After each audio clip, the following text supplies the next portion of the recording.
Hi everyone, welcome to Ontology Modeling Masterclass. I'm Krishna Yogi, data architect with over 15 years of experience. In this session, we're going to discuss about what ontology is, how it helps businesses, and some of the guiding principles that you could follow, in building your own ontology and deriving insights from it. With that said, let's get started. Okay, first question we all have to ask ourselves is what an ontology is, right? The concept of ontology is pretty old. It's been there for like 40 years now. But ever since the invention of big data and AI, now the use cases of ontology is coming back. Okay. What ontology is basically essentially a collection of everyday objects. The word ontology itself means study of things, right? So essentially, you're trying to understand what objects around you, et cetera, et cetera. And then in the context of business, in the context of business domain, it's usually about things like customers, products, and services, and everything, right? So study about the things that matter to you, and then how they are connected with other things. That's essentially what ontology is about. Sorry about that. Okay. Coming to more formal understanding, essentially the ontology, the idea of ontology and building ontologies is about effectively extracting or logic out of the data, right? So we all have data in, let's say, multiple tables, right? Different tables, different fields, all of that, but they're not related really, right? So the idea is how can we kind of make sense out of these different data sources and connect them in some sort of logic, right?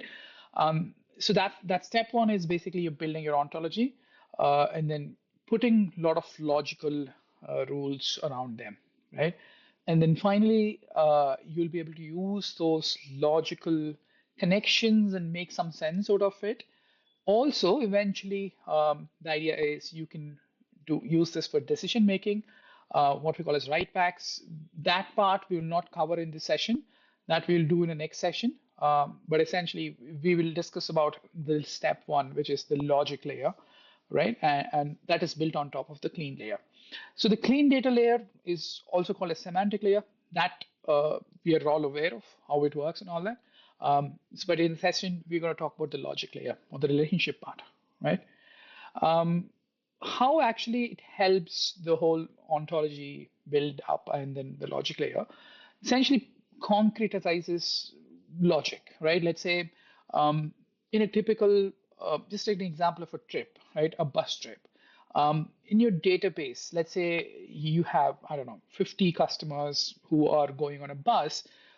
Typically, you would have data about the customer IDs and so on and so forth, right? And then you'll say, hey, the bus is going from point A to point B, which means the trip. You put data checks saying the date, the start of the bus has to be less than the end time of the bus and all that, right? Those are the typical data checks you put.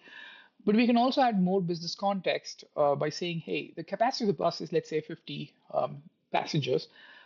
You can't have more than 50 passengers. That becomes a business context check, right? So putting things like this and connecting the destination, the start of the bus journey, etc., all of that basically helps understand the context around business better. For the people who are obviously working on the data day in, day out, they would be getting the idea. But then let's say a business stakeholder comes and wants to quickly understand how things work. That's where the decision making layer basically helps, right? And it so happens that once you put a lot of logic and by connecting with different date tables, what is going to happen is this logic, this encoded logic can actually be used by AI and especially LLMs to understand sense and they answer questions. We'll in hands-on we'll see how that actually works out, which is an incredible. At least for me, the first time I understood it, it was incredible. So I hope you'll also see that how the power of connecting these disparate data sources actually helps you. So the way it works is obviously it's not magic, it's not AI, essentially, but it's all about graph traversal, and then there's a bit of one-to-one or one-to-many or many-to-many relationships. So once you build that, that's the ontology part. That's when your LLMs or can read that logic and answer questions for you. We can also build, there's a lot of applications that are built on top of Foundry Ontology. We're not going to cover all of them. We're just going to focus on the Agent Studio. You'll see it's an exciting application. Yeah, now some of the guidelines for building ontology, right? Yeah, the first rule is like we discussed previously, ontology sits on top of your curated layer, which typically sits on top of your raw layer, right? You don't want to build your ontology on top of raw layer because that'll be too messy. Technically, ontology is supposed to be like, generally speaking, unchangeable, right? Once you put up a logic, you don't want to see it, right? Let's say you put a logic in the previous example, the bus contains 50 people. You don't want to change that and put like 500 people. Then it's no longer a bus, it becomes something like a train. We don't want that, right? Also, because this whole ontology needs a lot of graph traversal, we want to cut down on the compute as much as possible, which means you do build up those metrics quickly. I'm sorry, you want to pre-compute your expensive metrics, right? So that you have a curated semantic layer that doesn't take a lot of compute, and then ontology sits on top of that and does the graph traversal and so on. Like we discussed previously, once you build an ontology, you don't want to change it frequently, right? It's like a single source of truth, the logic part. So you don't want to keep changing that again and again, which means the fields that you pick got to be stable, right? You can't have like unstable fields and so on and so forth. Yeah, so this is a bit of quirk about the ontologies. This we're going to see in hands-on as well.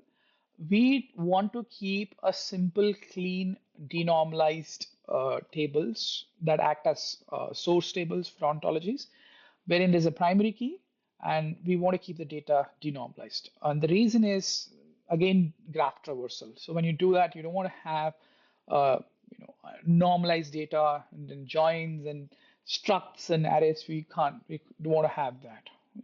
Again, you will see this in the hands-on. The way we hydrate the so-called ontology is generally by a full pass load once, and then you're going to do an incremental pipeline, right? You want to do the incremental pipeline primarily because you don't want to change, you're not going to change the semantic anyway.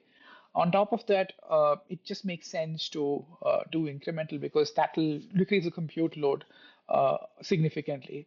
And once you're able to do that, the ontology refreshes quickly and becomes more ready to use by the other applications that you build. So incremental pipelines is the guideline.